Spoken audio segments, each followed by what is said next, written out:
Es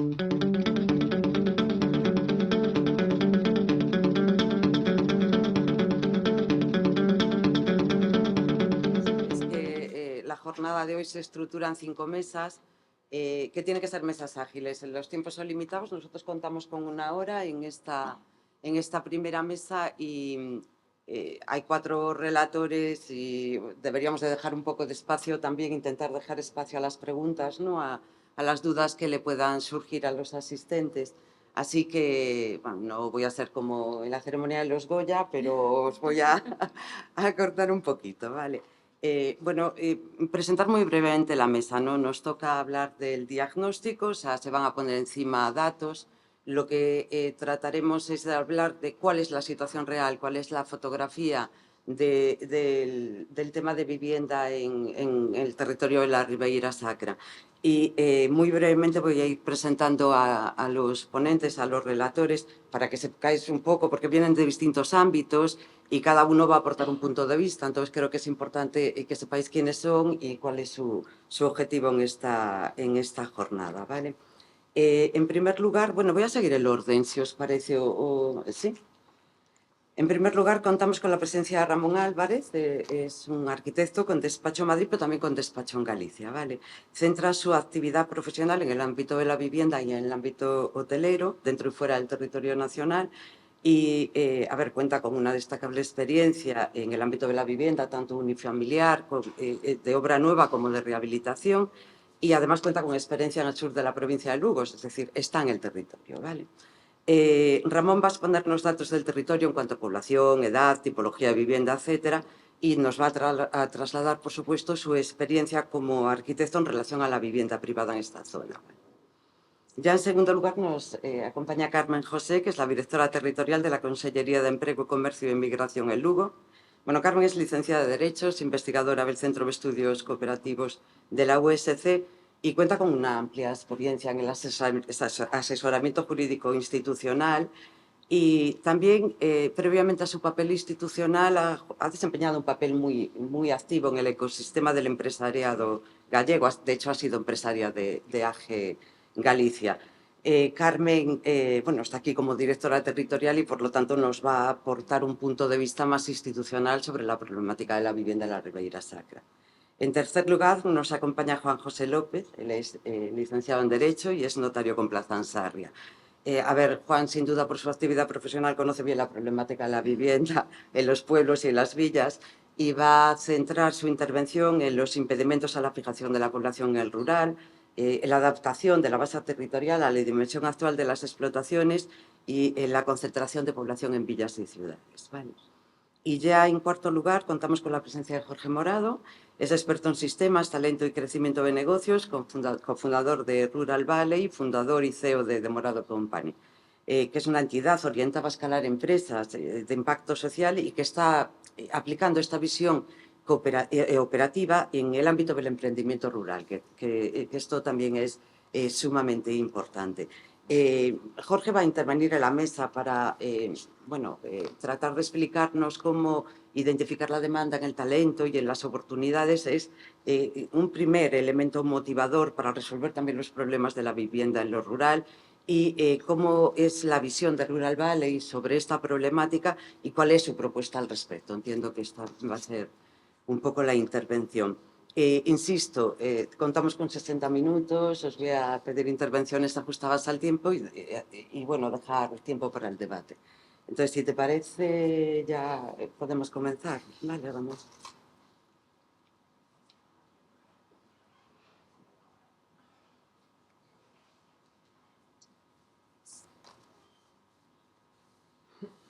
Buenos días. Bueno, para arrancar un poquito con lo que sería la fotografía de dónde venimos, hacia dónde vamos, pues haremos tres grupos más. Perdón. Así mejor, sí, ¿no? Habíamos establecido estos cuatro puntos para hablar: población, economía, vivienda y en este caso, pues mi experiencia como técnico en esta zona del sur de Lugo, ¿no? de dónde venimos y hacia dónde vamos y cómo está la situación actualmente. En cuanto a la población, luego, Juan seguro que os añade un poquito más sobre esto, ¿no? Pero ver cómo era la provincia de Lugo, la provincia de Orense, pues en el año 75 y en la actualidad, ver cuánta gente vivía en Lugo ciudad, por ejemplo, y en el resto de la provincia de Lugo, ver cómo se ha trasvasado de alguna manera esa población. Luego él los explica con mayor detalle. Ese decrecimiento de la población, tanto en Lugo y en Orense, y en estas, hemos cogido tres municipios de Lugo y 2 municipios de Orense, ver cómo ha ido disminuyendo la población. Esa edad de la población, que si vemos las 3 primeras barras, la azul, la naranja y la gris, es como va, cada vez la gente joven es menos y cada vez la gente mayor es más. La población activa frente a los jubilados, también significativo en estas provincias. Nos da un poquito la imagen de dónde veníamos, ¿no? La economía, de dónde venimos, de un sector primario en el año, hace 50 años, pues ahora prácticamente en todos los municipios a un sector servicios. Lo paso rápido porque luego Juan y Carmen seguramente os pueden hablar mucho. Y la renta per cápita, que también luego os hablaré a la hora de la experiencia como técnico, la importancia que tiene la renta per cápita a la hora de sacar adelante la renta de la gente que vive aquí, a la hora de sacar adelante las diferentes cuestiones. Os voy a hablar un poquito de la vivienda, que es la parte que me compete un poco más o de la que entiendo un poquito más, ¿no? Estos son yo para la presentación esta he escogido 3 municipios del sur de Lugo, 2 municipios de Orense para hacernos una foto un poquito, ¿no? La realidad es muy distinta. Monforte, Lemos, Pantón y Sobe, en cuanto a las tipologías de vivienda que nos encontramos, ¿no? Pasamos de unas viviendas en Monforte, pisos y más pisos y menos unifamiliares, al resto de municipios en los cuales nos encontramos con una realidad completamente distinta, ¿no? Esto viene un poco al tipo de vivienda que tenemos en base al tipo de historia que tenemos. Venimos de una realidad de un sector primario que hace que pues, en determinadas zonas pues, tengamos este tipo de vivienda. Aquí tenéis un poquito la imagen, ¿no? Aquí en la construcción de vivienda por municipios. Bueno, ustedes dedicadas al turismo y este es el estado general de las viviendas, que lo hablamos, pero hablar esto un poquito, Juan, de la población y de todo esto. Lo subirlo para arriba para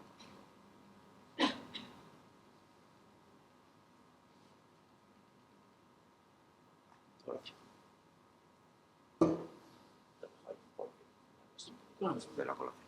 No sé cómo queréis hacerlo, si intervenimos. Sí. No, lo que os parezca a vosotros más ágil. Si hilamos Es que una ayer, intervención con otra, quizás podemos... A Ramón, hace muchos años que lo conozco profesionalmente, y entonces comentábamos ayer por la noche, y me hizo gracia porque los dos, que tenemos un ámbito de actuación profesional, en esta zona llegábamos por independiente prácticamente al mismo análisis. El problema poblacional, el problema de vivienda en los grandes núcleos es totalmente distinto al problema de vivienda que tenemos aquí. Es decir, nosotros si estamos en Madrid, en Barcelona, en La Coruña o en Lugo capital, tenemos un problema de presión poblacional. Pero claro, nosotros no tenemos un problema de presión poblacional aquí. Nosotros nos encontramos con que municipios como, por ejemplo, Monforte de Lemos, en 1980 tenía 22.000 habitantes y ahora mismo tiene 18. Pero si nos vamos a Sober, por ejemplo, que está ahí su alcalde, en el año 1940 tenía casi 12.000 habitantes y ahora mismo tiene 2.000. Si nos vamos a 2.000 y pico. Si nos vamos a 2.480, según los datos del año pasado. Pero algún morreu y algún naceu. No, además queresme empadronar a mí. Claro, Ferreira de Pantón en 1940 era más grande que Monforte. Y ahora mismo no queda población. Entonces, en eso inciden una serie de cuestiones. O sea, el hombre siempre piensa que las cosas son como él las conoce. No es así. En 1920 Fonsagrada era más grande que la mayoría de las capitales que tenemos hoy en Galicia. Tenía 20.000 habitantes cuando Santiago no llegaba a los 18 y Pontevedra y Orense no llegaban tampoco a los 20. Entonces todo ha ido cambiando. Lo cierto es que llegábamos a la misma conclusión y al por qué no se fija población en el rural. El problema que tenemos hoy es que tú, además, nosotros seguimos asistiendo a un problema básico. O sea, ¿tiene vivienda Ferreira de Pantón o tiene vivienda Sober que pueda ser explotada? Sí, ¿Merece la pena en realidad utilizar muchas de las viviendas que tenemos? No. ¿Por qué? Y eso ya es un tema técnico. Pues porque eran infraviviendas, porque eran viviendas que hoy no son adaptables, porque además las casas del rural gallego no son solo las grandes casas que vemos, sino había muchas casas que eran auténticas porquerías que se hicieron en años en los que la gente con poder comer tenía bastante. Las hechas en los años 20, en los años 30, y de hecho cuando yo era pequeño, yo creo que el material edificativo popular de Galicia era el ladrillo sin lucir y la uralita por encima. Afortunadamente eso se fue cambiando. Pero lo que sí es cierto es que hoy si un chico de Sober se casa con una chica de Ferreira de Pantón, no se quedan a vivir ni en Sober ni en Pantón. Se vienen a Lugo, se vienen a Monforte. ¿Por qué? Y yo es algo que nunca entenderé. Porque muchas veces, y yo quiero enlazar un poco con lo que decía David en la presentación, yo creo que lo primero que tenemos que tener claro a la hora de abordar un foro de este tipo es si nosotros queremos convertir la Ribeira Sacra en un parque temático o queremos que sea un sitio para vivir. Es decir, si nosotros lo que queremos tener es un sitio muy bonito, donde no quede ningún paisano que viva del campo, porque lo que no nos podemos olvidar es que independientemente de nuestras profesiones, y yo hablo más de la comarca de Sarria, que a pesar de que también toca Ribeira Sacra, es la que yo conozco, todos los que vivimos en Sarria vivimos de las vacas, todos, desde el notario al que las ordeña. Y eso es así. Ahora, si yo quiero tener un parque temático donde haya lobos, haya osos, los tíos que viven en Madrid o en La Coruña se divierten porque ven el oso en las cámaras. Claro, se tuviera o tío que salir él pola noite ao corral e tuviera un oso, vamos a ver se así facía tanta gracia. Pero eso es así. Entonces, nosotros tenemos que saber si queremos un Jurassic Park donde pasen los paisanos, vengan los de las grandes ciudades y digan, mira que bien labra el nieto del gallego. Eso es una cosa. Y otra cosa es si nosotros lo queremos aprovechar. Si nosotros lo que queremos realmente es fijar población con carácter temporal, con carácter permanente y población que además vaya a vivir de los recursos agrarios, tenemos que cambiar totalmente la noción que probablemente tenemos desde el punto de vista turístico. No tiene nada que ver un modelo con el otro. Son distintos trajes. ¿A dónde vamos? Pues yo creo que lo que tenemos es un modelo que ni siquiera los propios ayuntamientos lo saben. O sea, yo, desde el punto de vista del urbanismo, pues hombre, en las ciudades llevamos más años trabajando con el urbanismo que en los pueblos. Yo cuando entraba en el coche por el Morín, te das cuenta de que no hay ninguna casa de las construidas después de los años 50 que tenga la misma rasante. Si lo que queremos hacer es eso, estamos fastidiados. Entonces ahora nos vamos a un proteccionismo totalmente contrario. Lo que yo decía antes, ahora esos dos chavales de Sober y de Ferreira de Pantón quieren rehabilitar la casa del abuelo de uno de ellos para irse a vivir. Al lado de la casa va a haber un hórreo, una mamua, un pazo, una capilla, todo patrimonio. Entra patrimonio. Entonces ya los chavales, no tengo nada en contra de patrimonio, pero ya los chavales entran en barrena porque eso ya es, el arquitecto ya, yo supongo que tú tienes la carrera acabada, hiciste un informe, lo tienes todo visto y tal, pero entra patrimonio. Y entonces patrimonio ya es la leche, ya paraliza el proyecto. Y después llegamos al técnico municipal. Entonces los dos chavales que tenían ánimo de quedarse en Sober rehabilitando la casa de su abuelo, van a ver a Ramón, Ramón les hace el proyecto, con el proyecto nos vamos a patrimonio. Patrimonio lo pasamos, pero llega el técnico municipal que muchas veces, Ramón es arquitecto, está colegiado, el proyecto está avisado y además tiene un seguro de responsabilidad civil por si mete la pata. Vale, ahora nos vamos al ayuntamiento. Y un ayuntamiento puede tardar 2 años en darte una licencia de construcción. Y además a lo mejor te discuten el color de las ventanas. Con lo cual el chaval, cuando tú le dices, mira, si haces una casa y te quedas en Sober, en la casa de tu abuelo, el proceso de rehabilitación para tener los papeles y empezar a trabajar son 4 años. Más la obra. Y entonces el tío lo que hace es ir a Monforte a ver si encuentra un piso, lo compra y se acabó. Tiene la explotación a 50 kilómetros, o a 30 o a 20. ¿Le importa a alguien? Yo creo que no. Sinceramente, creo que no. Ahora mismo se está realizando un plan de vivienda grande en Galicia. Se están desarrollando 4.000 viviendas, me parece que hace la Xunta. ¿Hay alguna ayuda directa a que un señor de Ferreira de Pantón pueda tener una ayuda directa a que él pueda hacer una casa? ¿Dónde se están concentrando las ayudas? En las grandes ciudades. Entonces, ¿hay voluntad política real de que la gente se quede en los pueblos? Pues yo creo que no, con carácter general. Entonces yo creo que es una cosa que sí tendríamos que ver, y a lo mejor hay que darle una vuelta a las licencias municipales. A lo mejor la licencia municipal tiene que ser una licencia más a posteriori que una licencia a priori, y hay que confiar en la actividad del técnico. Y que si el técnico mete la pata y tiene una responsabilidad civil, pues oiga, a lo mejor lo tenemos que meter en la cárcel, aparte de ejecutarle su patrimonio. Pero, no sé, yo creo, siempre lo vi, y yo creo que eso convendrás conmigo, como un pequeño absurdo.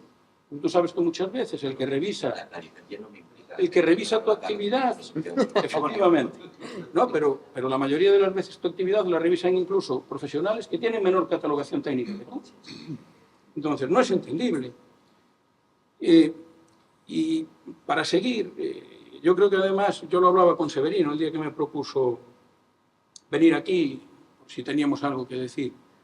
Yo creo que hay un tema que sí me parece importante, y es, si nosotros no queremos tener ese parque temático, y en parte queremos seguir trabajando como una sociedad rural, independientemente de que, lógicamente, todas las actividades deben de conjugarse, yo creo que la base territorial tenemos que cambiarla. Y es algo en lo que muchas veces, cuando los ganaderos se manifiestan, no se tienen en cuenta. Se manifiestan por otras cosas y no por la base territorial. Tenemos unos tractores del año 2026, tenemos unas explotaciones con robots del año 2026 y tenemos una base territorial del año 1940. Y eso es así. Entonces, tú ahora esto se lo planteas a la Xunta y te dicen hay que hacer una concentración parcelaria, pero es muy cara. No, no necesito una concentración parcelaria. Oiga usted, la propia ley, joder, es que ya el 12 de enero de 1973, en la Ley para la Reforma y Desarrollo Agraria, se contempla la posibilidad de la permuta forzosa. Permuta forzosa que yo creo que soy el único notario de Galicia que puso una vez una a funcionar en Pantón, que nadie sabía para qué leches valía aquello. Y hombre, en el año 73 yo creo que no eran unos comunistas peligrosos los ponentes de la ley. Entonces yo creo que hay que irse a soluciones que son además menos traumáticas de lo que puede ser una concentración parcelaria e ir a evoluciones que nos permitan de una manera barata y práctica a cambiar la base territorial. Desde luego, si la gente no tiene dinero y las explotaciones no son viables, lo que está muy claro es que no vamos a fijar población en el rural, ni Ramón va a hacer viviendas, ni yo voy a hacer escrituras. Pero es algo que creo que tenemos muy claro. Y creo que esto nos lleva a un punto que es la diferencia entre que queramos vivir en el campo o vivir del campo. Si nosotros lo que queremos es tener una macrourbanización con un montón de hectáreas de terreno, probablemente el modelo que tenemos es el adecuado. Si nosotros lo que queremos es que la gente siga viviendo del campo y que las explotaciones sean viables, estamos equivocados en el modelo que desarrollamos, desde las administraciones hasta los profesionales que nos dedicamos a esto. Y como no me quiero enrollar más, es conveniente ya que hable otra persona. Muchas gracias. Discutiremos. Sí, sí. Bueno, ya habéis puesto temas para la reflexión, vamos.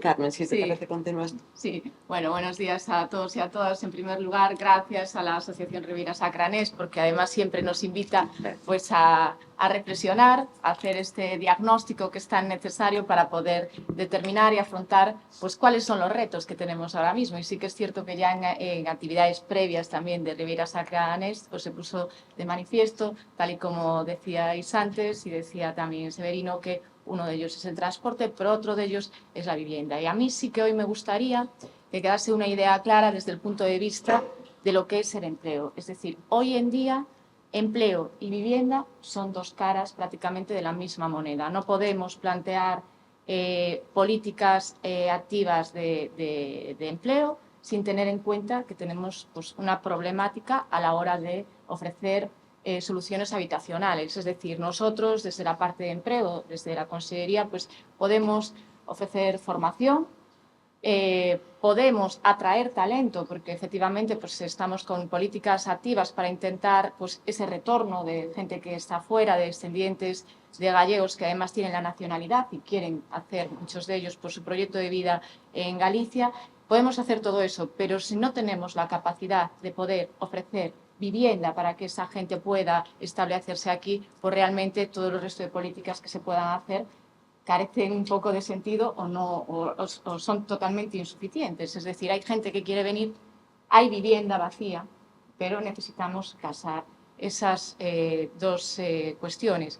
De hecho, somos conscientes, no solo porque lo digan efectivamente las instituciones, el Consejo Económico y Social de Galicia ya puso de manifiesto que el problema habitacional es un problema grave para la competitividad y el empleo en Galicia. La propia Confederación de Empresarios de Galicia, además, en su memoria, también a la hora de detectar cuáles son las problemáticas que ponen de manifiesto las empresas a la hora de poder atraer trabajadores, lo que nos dicen es que el problema es que un trabajador obviamente no puede firmar un contrato de trabajo si no tiene donde vivir. Sobre esa base se ha avanzado, de hecho, yo creo que es un hito importante y una manifestación importante de la necesidad de colaborar y de que las políticas de empleo y de vivienda puedan ir de la mano, el que en mayo de este año pues, se haya lanzado la primera orden de ayudas de viviendas de la Consellería de Empleo y la Consellería de Vivienda conjuntamente, precisamente para, teniendo en cuenta que tenemos muchas viviendas vacías en el rural y que hay distintas cuestiones y distintas problemáticas por las que la gente no está dispuesta a poner a disposición del mercado de alquiler sus viviendas, pues una es muchas veces ese miedo a que la gente, pues lo que cuesta hoy en día, cuando una persona pues no paga un alquiler, poder desalojar y desocupar la vivienda. Otra muy importante es que al final alquilar o rehabilitar una vivienda en el rural cuesta lo mismo o más que rehabilitar una ciudad. Entonces, por lo tanto, hay muchas viviendas vacías, pero que a lo mejor necesitan pues, ese lavado de cara o esa pequeña reforma que permita que puedan ser ocupadas. En ese sentido, en mayo de este año, precisamente por eso, porque se detectaba que había ayudas para rehabilitar viviendas, pero que luego no había para personas en una situación de necesidad, pero muchas veces no la había para gente que necesita venir a trabajar. Y se sacó esa orden de ayudas precisamente en mayo de este año, vinculando dos partes importantes. Que esas ayudas para rehabilitar vivienda en el rural estén vinculadas a la obligación de que sean ocupadas por trabajadores que van a trabajar en viviendas, en empresas de ese ámbito territorial. A mí me pedía Severino que trajese datos, yo la verdad es que traje, pero bueno, tampoco quiero ser aquí una enciclopedia, ¿no? Nosotros, desde el punto de vista del Observatorio de Empleo, tenemos los datos que para nosotros son más fiables en cuestión de la situación del empleo actual, son las contrataciones y las ocupaciones en las que están inscritos los demandantes de empleo, ¿no? Porque también un día que hablábamos me comentabas que, claro, a lo mejor estamos pensando en hacer vivienda y resulta que tampoco hay gente que pueda hacer vivienda porque no hay desempleados, personas desempleadas con esas ocupaciones, ¿no? O sea, quiero decir, es que es un problema que abarca pues, un abanico muy grande. Sí que es cierto que nosotros, ya digo, el dato fiable no es tanto las demandas de las empresas de trabajadores, porque muchas de esas demandas no se canalizan a través de las oficinas, porque muchas veces pues, las empresas llevan a un trabajador que está trabajando en otra empresa y lo fichan, que eso sí que es cierto, hay un fichaje de trabajadores de empresas que es muy grande y que eso también hace que las propias empresas se corten a la hora de formar trabajadores, porque muchos de esos trabajadores, con la falta de fuerza laboral que hay ahora mismo, pues acaban en otras empresas que son las que acaban pues aprovechando esa inversión en formación. Por eso también pues intentar ese esfuerzo de parte de la Consellería en que la formación se pueda asumir directamente por la Administración. Como decía, nosotros no nos fijamos tanto en esas demandas porque no tenemos todos los datos de las demandas. Sí tenemos todos los datos de los contratos de trabajo que se hicieron en todos los ayuntamientos de la Ribeira Sacra y también de las ocupaciones y de las demandas, como decía, de los demandantes de empleo en las ocupaciones. En el año 2025, en el área de la Ribeira Sacra, de todos los ayuntamientos de la Ribeira Sacra, tanto en la provincia de Ourense como Lugo, se hicieron 11.886 contratos de trabajo. Vale. De esos, no quiero dilatarme mucho con los datos, pero sí que me parece importante, lógicamente, bueno, en Lugo y en Ourense, pero sobre todo en Lugo, es cierto que esos contratos de trabajo están muy centrados, el 21%, en los servicios de comidas y bebidas, es decir, el ámbito turístico está monopolizando, pero siendo muy importante la influencia que tiene en el porcentaje de contratos de trabajo realizados. Sí es cierto que, por ejemplo, pues, el ámbito de la construcción se produce una contracción en la contratación en el año 2025. diagnóstico, es decir, se contrató menos gente para la construcción, para ámbitos de la construcción, pero también es cierto que sí que hay demandantes de empleo que están inscritos en las ocupaciones de peones y de albañiles. Entonces, yo tengo un montón de datos que puedo, si queréis, un día podemos desgranar. Por poner un ejemplo, pues en la Riviera Sacra lucense, las ocupaciones relacionadas con la construcción, pues no aparecen hasta el número 11. Quiero decir que no son las principales, ni muchísimo menos. ¿Cuál es el problema? ¿Cuál es el diagnóstico de lo que deberíamos salir hoy de aquí, ¿no? Claro, no hay profesionales, no se contratan porque no hay gente para contratar, no se contratan porque, como decía antes, y conoce muy bien el ámbito Juan, la gente ya se desencanta con la posibilidad de construir o de rehabilitar, porque es cierto que pues, las licencias tardan, los costes suben, no es lo mismo cuando una persona tiene un presupuesto para hacer una vivienda, desde que tiene el presupuesto y presenta el proyecto hasta que puede hacerla y puede contratar gente, tener todos los permisos, pues claro, esos costes subieron muchos. Entonces hay una problemática que es muy difícil poder determinar de dónde vienen. Yo sí que me quedaría que, por no dilatarme más, porque no sé cómo voy de tiempo, justa, ¿no? Vamos bien. Vamos bien. Pues sí. Que ya digo que en el caso de Lugo, hasta los puestos 16 y 17, las contrataciones en materia de construcción están en el puesto 16 y 17, es decir, que los otros ámbitos están muy por encima del ámbito constructivo. Y sí que me quedaría también, por el tema que comentábamos de si efectivamente hay gente o no hay gente para trabajar en un ámbito de la construcción, en que hay 118, no son muchos, pero los hay, 118 demandantes cuya ocupación preferente es la de peón y 72 que demandan trabajar como albañiles. Es cierto que no son muchos. Son muy malos.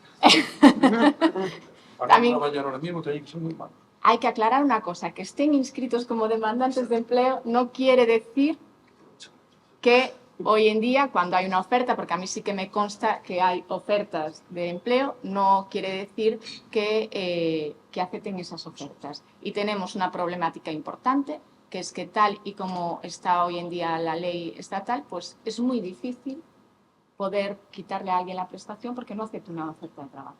Porque básicamente pues está así establecido, por parte de la Consellería se ha establecido pues una especie de un compromiso, que es el ámbito que tenemos de competencia. Nosotros no tenemos competencia para poder vincular las prestaciones, porque sabéis que las prestaciones es una competencia nacional, pero es una problemática que tenemos. Es decir, tenemos gente inscrita como desempleada, pero cuando lanzamos una oferta no hay gente para cubrir esos puestos de trabajo. Entonces, bueno, yo creo que, por acabar mi intervención con una parte positiva, yo creo que tenemos por delante un reto y una oportunidad grandísima, una oportunidad para fijar población en el rural. Yo creo que el rural es competitivo, hay oportunidades, además muchas oportunidades de empleo en la Ribeira Sacra, y no podemos fallar por no poderles ofrecer una solución habitacional. Y yo espero de verdad que hoy sea un pequeño avance en ese diagnóstico y en determinar esas soluciones para poder aprovechar esta oportunidad y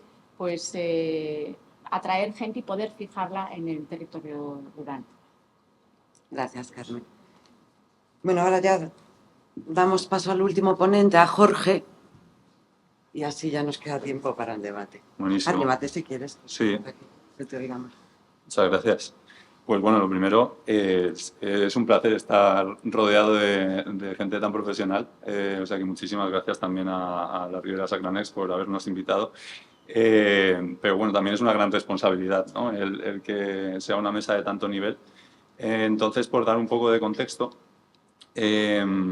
bueno, nosotros, yo y mi cofundadora, que está en esta sala también, un poco con Rural Valley, con la iniciativa que estamos proponiendo.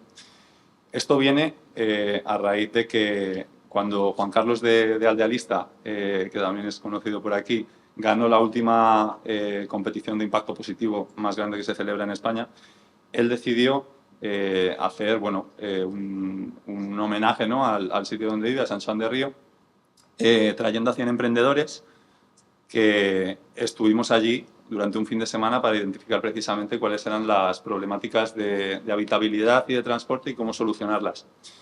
Entonces, en la mesa donde yo participé,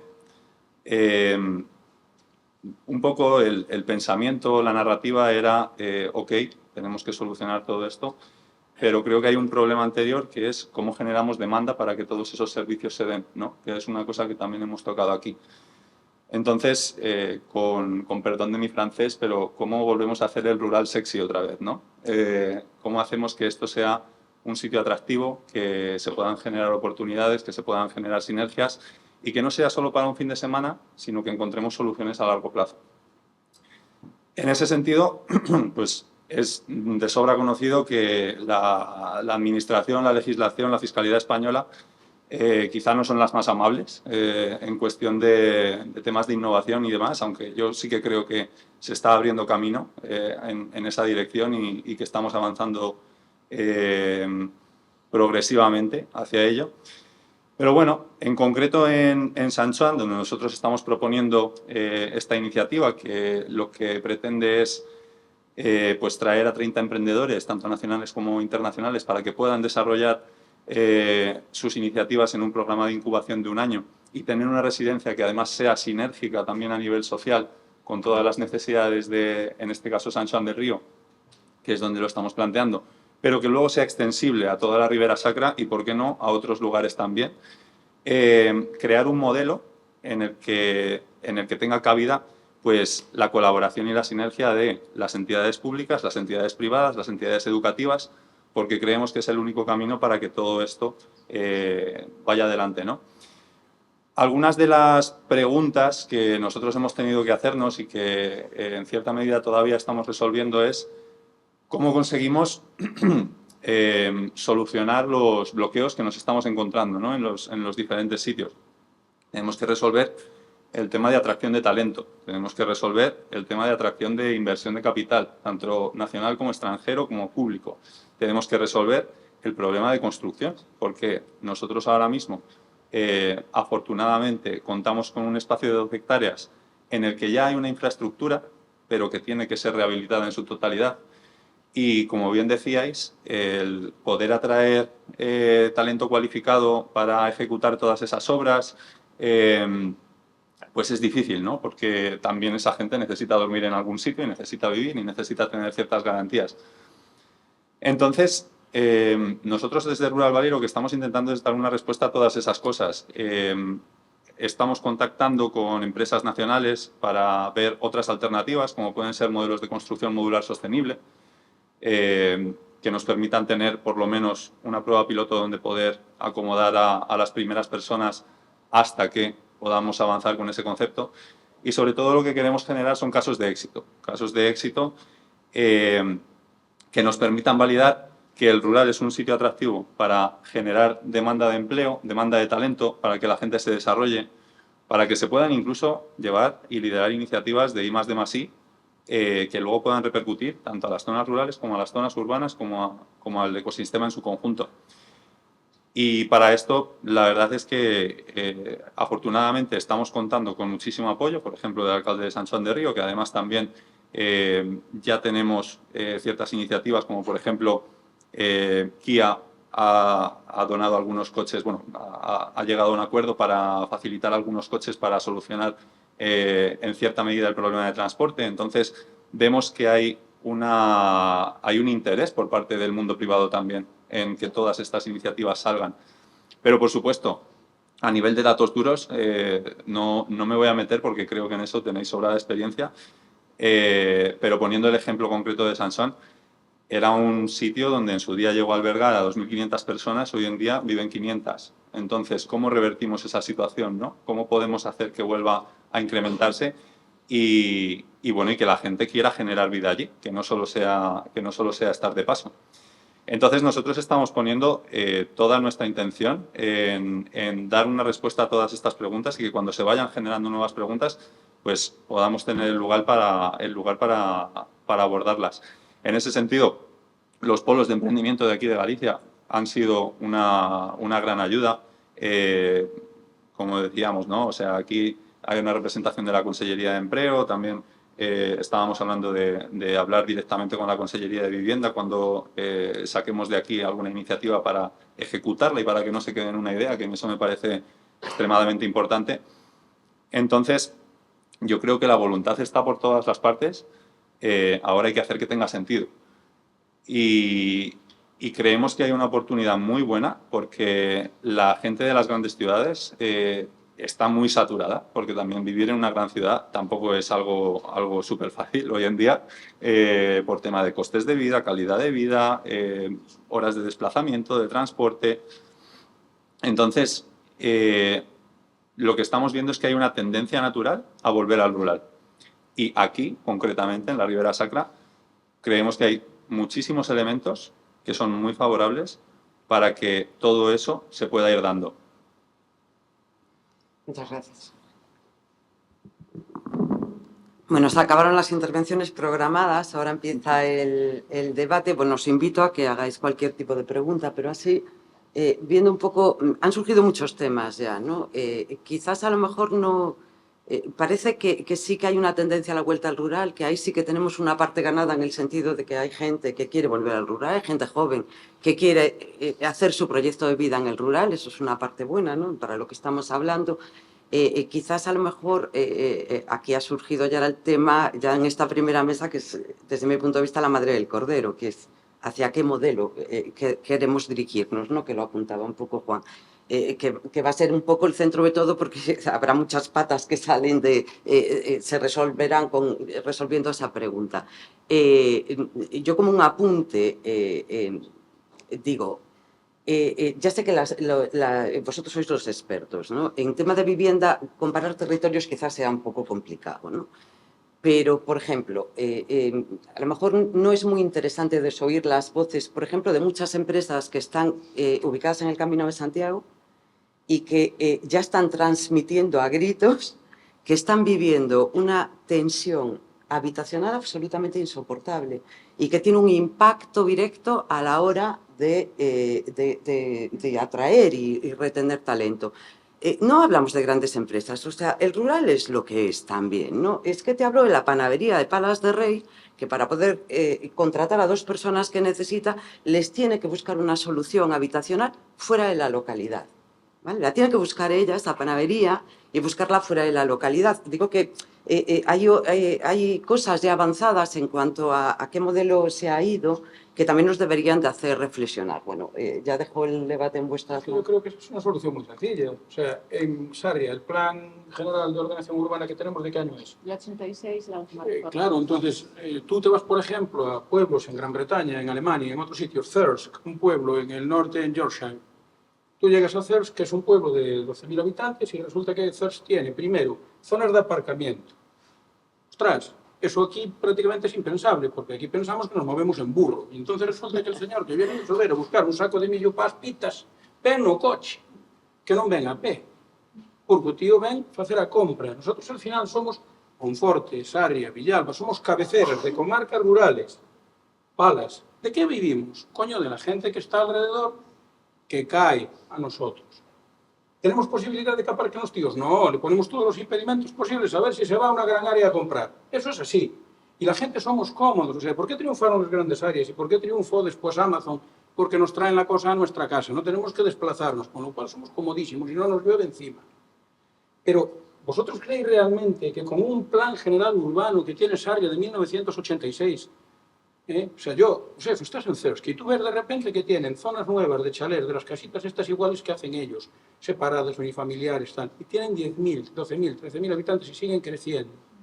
Y resulta que en Sarria ahora mismo alguien quiere comprar algo hace poco. Vienen 2 señores, 2 hermanos que habían comprado una finca hace 6 años. Y uno de ellos venía a vender la parcela. Digo, ¿no la construyes? No, porque se lo habían comprado 2 hermanos para dividirla y hacer 2 casas. ¿No la construyes? No. ¿Por qué? Pois verás, porque resulta que a licencia de segregación tardaronme 2 anos, a licencia de obra tardaronme 2 anos. Miña sogra morreu, o pequeno maior casouse, o pequeno está na universidade, quedamos a muller e eu solos, vámonos quedar no apartamento. Entonces, eso es así. O nos planteamos realmente qué modelos queremos. ¿Cuántas delimitaciones de núcleo hay en las zonas rurales todavía a día de hoy sin hacer? Muchísimas. Y volvemos a lo de antes. a lo que yo te preguntaba, o sea, a lo que yo comentaba. Yo conozco los planes de vivienda de Galicia, no sé, desde que empecé la oposición, en el año 94, que no tenía pelo. Bueno, pues desde esa época hasta hoy, cuando se construyó vivienda de protección oficial o vivienda de protección autonómica, o se hicieron ayudas, ¿se hizo alguna vez algo que ayudase directamente al señor de Sober que se quería quedar? ¿O las viviendas sociales se hacían en Villalba, en Sarria o en Monforte? No se hizo ninguna, no se ayudó a nadie. Entonces ahora nos encontramos con que está vacío y no sabemos por qué.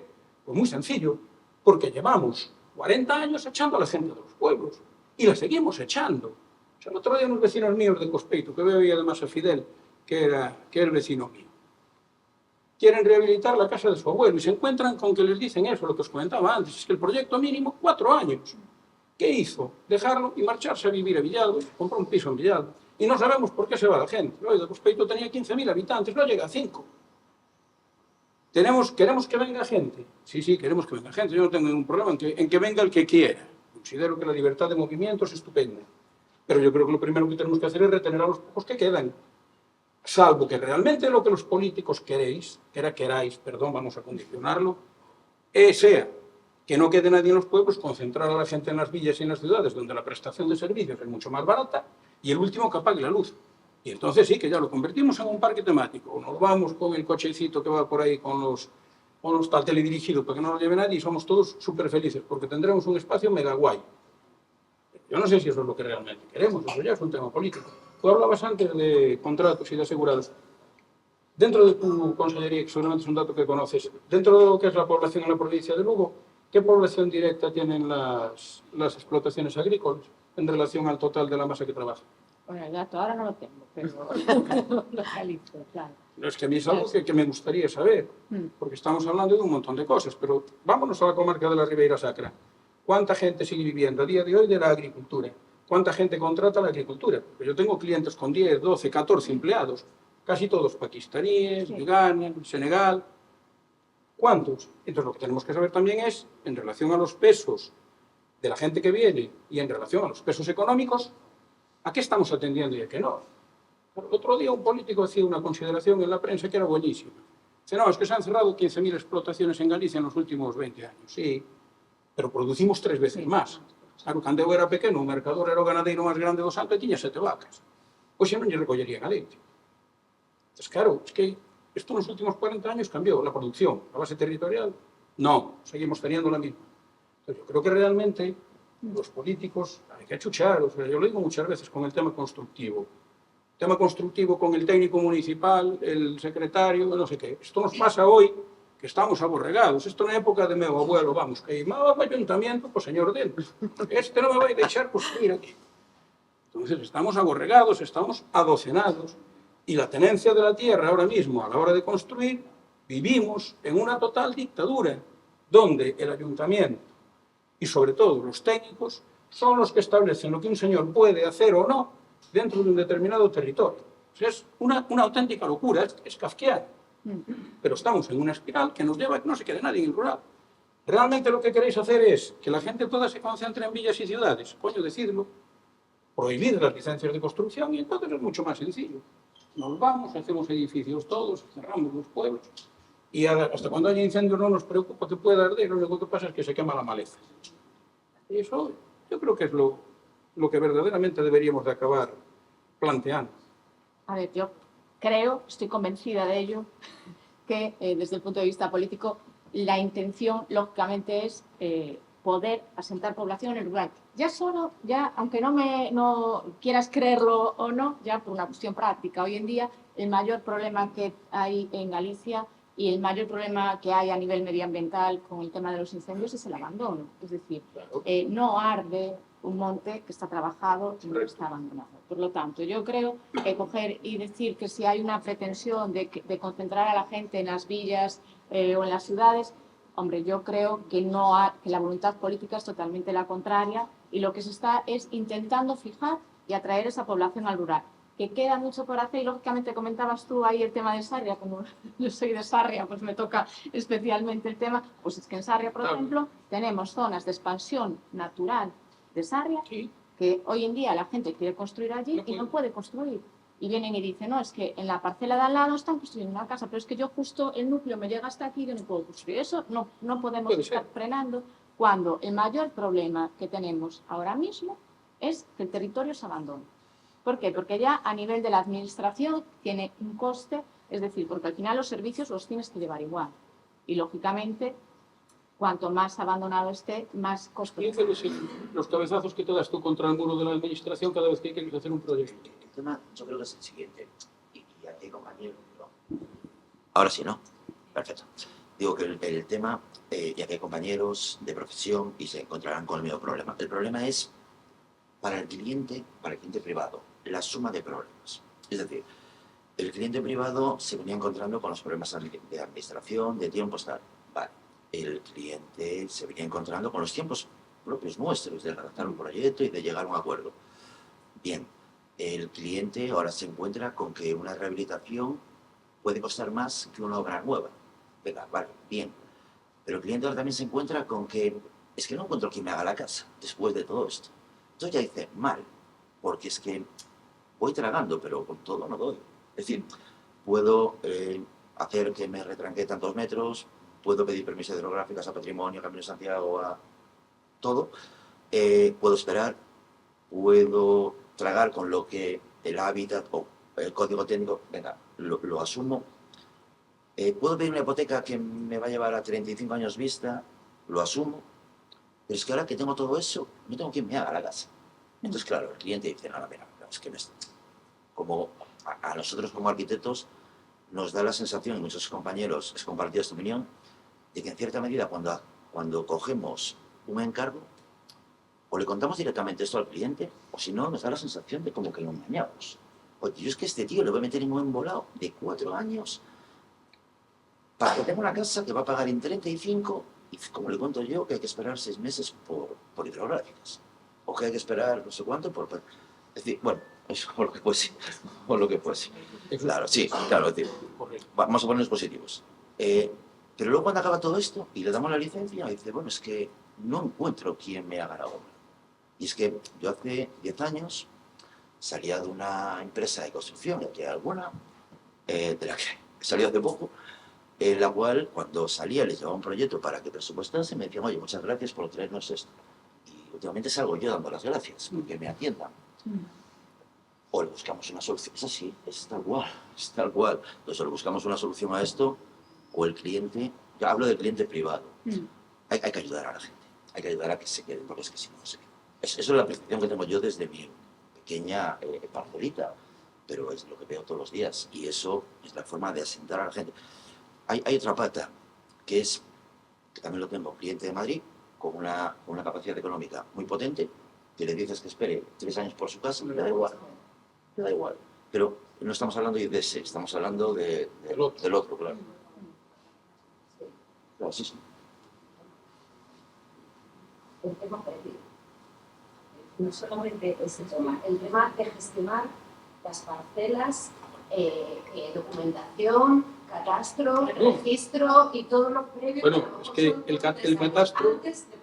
Sí, claro. Catastro podemos hacer una monografía del catastro entre Beira y Sacra. O sea, entre Beira y Sacra llegamos al absurdo de que los bancales, como todo el mundo sabe, suben paralelos al río. Bueno, pues tú tienes la zona de Doade que están pintados en lugar de paralelos perpendiculares. Y llevan así desde el año 57. Entonces, cada vez que alguien quiere hacer algo, que quiere registrar algo, pues eso ya es la de Dios, con perdón. ¿Y eso es antes de empezar? Eso es antes de empezar nada. Eso ya es el paso previo. Documentación no hay. Y exigimos doble título aquí, más el transcurso de un año, más los impuestos que paga el señor, más la notaría, más el registro, más no sé qué, y el tío ahí, si consigue ya pasar ese trámite y todavía sigue con el proyecto, es que realmente tiene muchas ganas de hacer una casa. Pero eso, vamos, es así. Ese es un punto muy importante, porque estamos diciendo cosas como muy negativas, pero también, a mí, por ejemplo, que profesionalmente me toca hacer obras en la... perdón. Digo que a mí profesionalmente me toca también hacer obras en pueblos de Zamora, y de repente... Estamos hablando de cosas que hay que mejorar, pero es que nosotros tenemos una ventaja con respecto a un pueblo de Zamora. Digo, Zamora es un ejemplo, no, si alguien de Zamora que no se sienta mal, pero tú abres la ventana en un pueblo de Sober, un pueblo de Pantón, y abres la ventana y miras lo que ves, y lo abres en un pueblo de Zamora y miras lo que ves, y tenemos una ventaja, pero brutal, claro. vamos a decir también lo positivo, es decir, no todo es malo, pero como no cojamos lo positivo y busquemos cómo ayudar a la gente a que finalice el proceso con garantías, al final nos convertimos en ese pueblo Zamora. Quiero decir, no vamos a que lo empiece y a que lo concluya. Claro, claro. Sí, yo creo que hay que ponerse las pilas. La base territorial gallega, de una vez, que es un problema que tenemos que asumir. La base territorial gallega lleva sin cambiarse desde que tenemos uso de razón. Seguimos viviendo en el minifundio, seguimos teniendo problemas de núcleo, vale. Tenemos más núcleos nosotros solos porque nosotros somos anárquicos urbanísticamente. Entonces tenemos más núcleos nosotros que el resto de España. Pero yo creo que lo primero que tiene que definir la administración a nivel Galicia es saber qué modelo territorial queremos tanto para la agricultura como para la vivienda. Y no lo tenemos fijado. Entonces, eso es bestial. ¿Por qué? Porque yo tengo que torear y no sé en qué plaza. Ostras, me dirás tú lo bien que lo voy a hacer. Ese es el principal problema que tenemos y que arrastramos desde los años 70. A ver, sí. Es fundamental. Por ejemplo, con el tema de las tierras, sí que es cierto que se están llevando a cabo políticas de permutas privadas de tierras para poder afrontar y hacer frente a ese minifundismo que nos afectó tanto tiempo, y otro problema grande que tenemos es que hay muchas tierras que no sabemos ni de quiénes son, ¿no? Es decir, porque hay gente a veces que sí, sabéis de quiénes son, sí. Sabéis de quiénes son. Porque desde 1820, desde el 5 de octubre de 1820, con la ley, entre otras cosas, prohibió los bienes mostrencos, con la ley de patrimonio del Estado, el artículo 32, vosotros sabéis perfectamente que cualquier bien inmueble que no tenga dueño conocido es propiedad del Estado, es tirado. No me digáis que no sabéis de quién es. Eso es como cuando no cobráis el catastro y no sabéis de quién es. No, mentira. No queréis saber de quién es.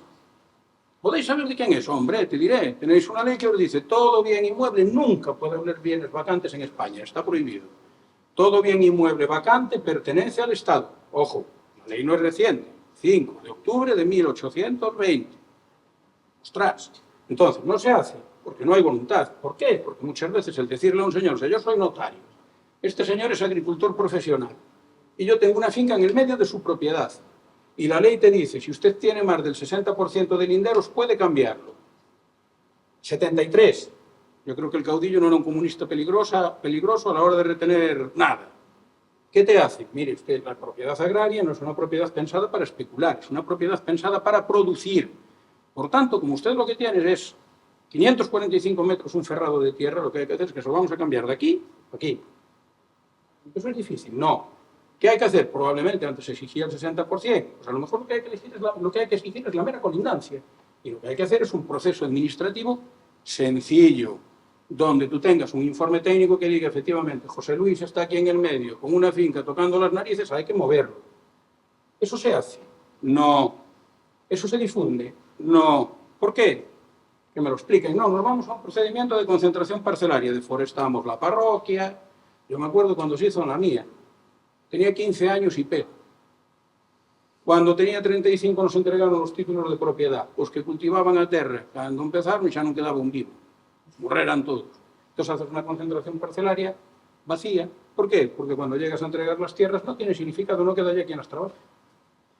El procedimiento de permuta forzosa a mí siempre me encantó, porque es ágil, es rápido.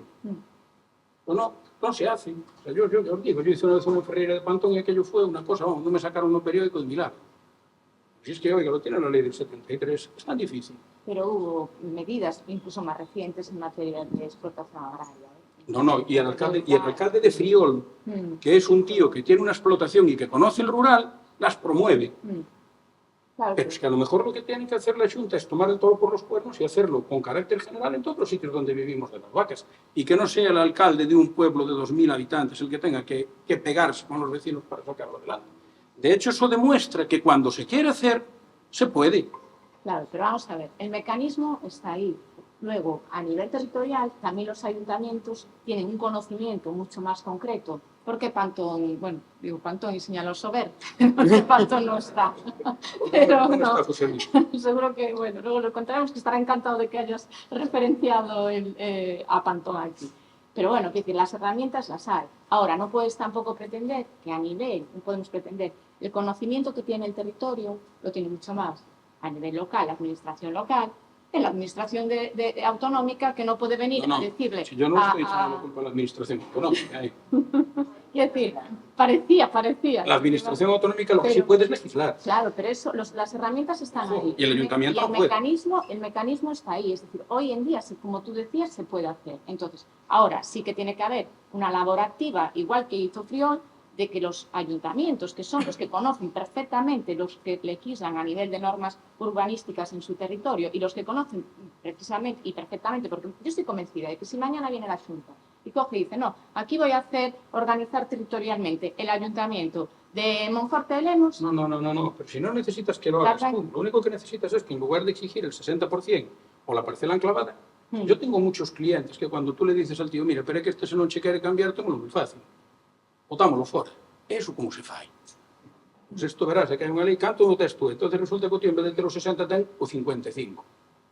Non o podes facer. E tes o outro metido no medio. Entón, lo que si puede hacer la administración, porque además tenéis mayoría absoluta, podéis hacer lo que queráis. Es unha norma, en Galicia sí. Menos, yo tenía un profesor de Derecho Político, don Pablo Lucas Verdú, que decía siempre que el legislador podía hacerlo todo menos convertir al hombre en mujer, y eso se vio que tampoco bien se podía hacer. Entonces, yo lo que sí creo es que hoy no podemos tener los mismos porcentajes que teníamos en el año 73. O sea, tú piensas que cuando Ballerín Marcial, como ponente de esta ley, la saca, era una cosa bestial, porque era prácticamente un sistema de abatimiento de propiedad privada dentro del régimen franquista. O sea, no era una cuestión baladí. Y sin embargo ahora nos encontramos con que hemos tenido 54 años y seguimos exigiendo los mismos porcentajes, con unas explotaciones totalmente distintas. Oiga, abórdese de verdad. Abórdese de verdad y váyase a un sistema donde yo no quiero que lo haga la administración. No. Esto no es un sistema comunista. La administración que se esté quieta, pero que me dé a mí la libertad, como señor que tengo 120 vacas y necesito tener mi explotación junta, de sacar a Ramón, que es arquitecto, de en medio, que me está tocando las narices, con una finca metida en el medio de la mía. Claro, pero la herramienta la hay. Otra cosa... No la hay. La hay con un 60% y con parcelas enclavadas. Claro que el resto tengo que andar convenciendo a la gente. Si yo lo puedo hacer de manera automática, vamos y cambia la cuestión. Cuando yo llego a ver a Ramón y le digo, machiño, ¿te cambias o te cambio? Y verás tú cómo Ramón coge y me dice, bueno, entonces casi me voy. ¿Es así? Sí. Venga. Se nos va. Bueno, agradeceros a los cuatro el me debate pongas, tan vivo. Sí. Deberíais hacer un debate de la administración primero también para definir el modelo. Bueno, gracias a todos. Ha sido sumamente interesante. Severino, ya tienes muchas cosas para apuntar, ¿eh?